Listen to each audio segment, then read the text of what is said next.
രാജഭരണകാലത്ത് നിർമ്മിച്ച പഴയ ആലുവ മൂന്നാർ രാജപാത തുറന്നു നൽകണമെന്ന ആവശ്യം ശക്തമാവുന്നു. നിലവിൽ വനം വകുപ്പ് അധീനപ്പെടുത്തിയിട്ടുള്ള ഈ പാതയിലൂടെ യാത്ര അനുവദനീയമല്ല.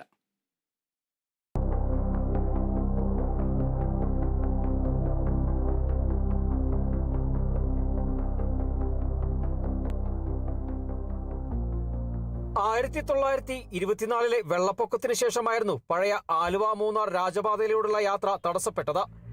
വെള്ളപ്പൊക്കത്തെ തുടർന്ന് കരിന്തിരിമലയിൽ ഉരുൾപൊട്ടലുണ്ടാവുകയും റോഡിന്റെ ചില ഭാഗങ്ങൾ യാത്രാസാധ്യമല്ലാത്ത വിധം തകരുകയും ചെയ്തു.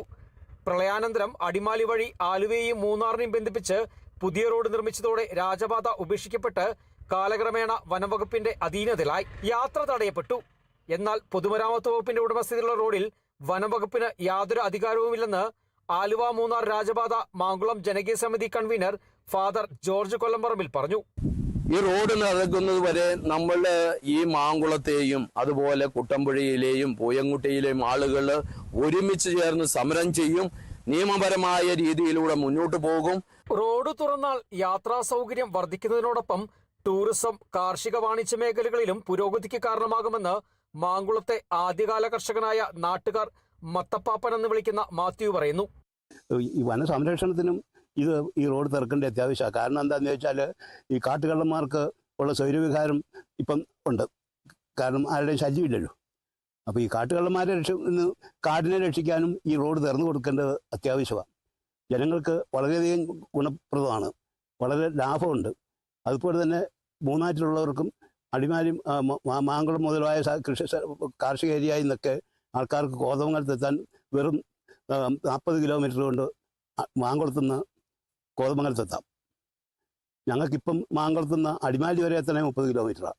കോതമംഗലത്ത് നിന്ന് അടിമാലി വഴി മൂന്നാറിലേക്ക് ഇപ്പോൾ ഉപയോഗിക്കുന്ന റോഡിന്റെ ദൂരം 80 കിലോമീറ്ററാണ്. എന്നാൽ പഴയ ആലുവ മൂന്നാർ പാതയിലൂടെ 60 കിലോമീറ്റർ ദൂരം യാത്ര ചെയ്താൽ മൂന്നാറിലെത്താം. 20 കിലോമീറ്റർ ദൂരം യാത്രക്കായി ലാഭിക്കാം. കുട്ടമ്പുഴ, പൂയംകുട്ടി, കുറത്തി, പെരുമ്പങ്കൂത്ത് എന്നിവിടങ്ങളിലൂടെ സഞ്ചരിച്ചാണ് റോഡ് മൂന്നാറിലെത്തുന്നത്. പൂയംകുട്ടിയിൽ നിന്നും പെരുമ്പങ്കൂത്ത് വരെയുള്ള 27 കിലോമീറ്റർ റോഡാണ് വനമേഖലയിലൂടെ കടന്നുപോകുന്നത്. നിലവിൽ പെരുമ്പങ്കൂത്തിൽ നിന്നും കുറത്തിയിലേക്കുള്ള റോഡ് മാങ്കുളം ജലവൈദ്യുതി പദ്ധതിയുടെ നിർമ്മാണ ജോലികളുമായി ബന്ധപ്പെട്ട് നവീകരിച്ചിട്ടുണ്ട്.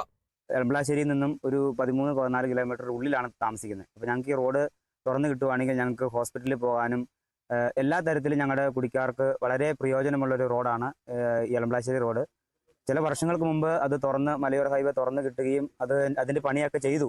പക്ഷേ ആരും അറിയാതെ രാത്രി അത് വന്നിട്ട് കുറച്ച് പേര് വന്നിട്ട് അതിന്റെ പണി നടന്നുകൊണ്ടിരുന്നപ്പോൾ അതിന്റെ കലങ്കുകളൊക്കെ JCB കൊണ്ടുവന്നിട്ട് അത് പൊളിച്ച് അതിന്റെ പണി മുടങ്ങി.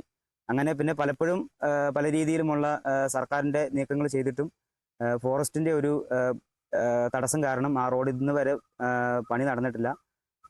ഞങ്ങളെ സംബന്ധിച്ച് ഞങ്ങൾക്ക് ആ ഒരു റോഡ് തുറന്നു കിട്ടുവാണെങ്കിൽ ഞങ്ങളുടെ കുടിക്കാരെ സംബന്ധിച്ച്, പുറത്ത് കുടിക്കാരെ സംബന്ധിച്ച് അത് വളരെ നല്ലൊരു കാര്യമായിരിക്കും. വനം വകുപ്പിന്റെ തടസ്സവാദങ്ങൾ നീങ്ങുകയും സഞ്ചാര സ്വാതന്ത്ര്യം അനുവദിക്കപ്പെടുകയും ചെയ്താൽ രാജപാത ഇടുക്കിയുടെ വികസനത്തിന് പഴമയേറുന്ന പുതുവഴിയാകും.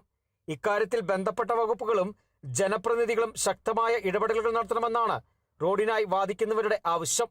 ഈ കാണുന്ന രാജപാത തുറന്നാൽ മൂന്നാറിന്റെ ടൂറിസം മാത്രമല്ല, കേരളത്തിന്റെ ടൂറിസത്തിന് തന്നെ പുത്തൻ കുതിച്ചുചാട്ടം തന്നെ ഉണ്ടാകാം. കൂടാതെ ഗ്രാമീണ മേഖലകളും കാർഷിക മേഖലകളും പുതിയൊരു മുഖച്ഛായ കൈവരിക്കുമെന്നതിൽ യാതൊരു സംശയവുമില്ല. Bineesh Antony, Kerala vision news, Idukki.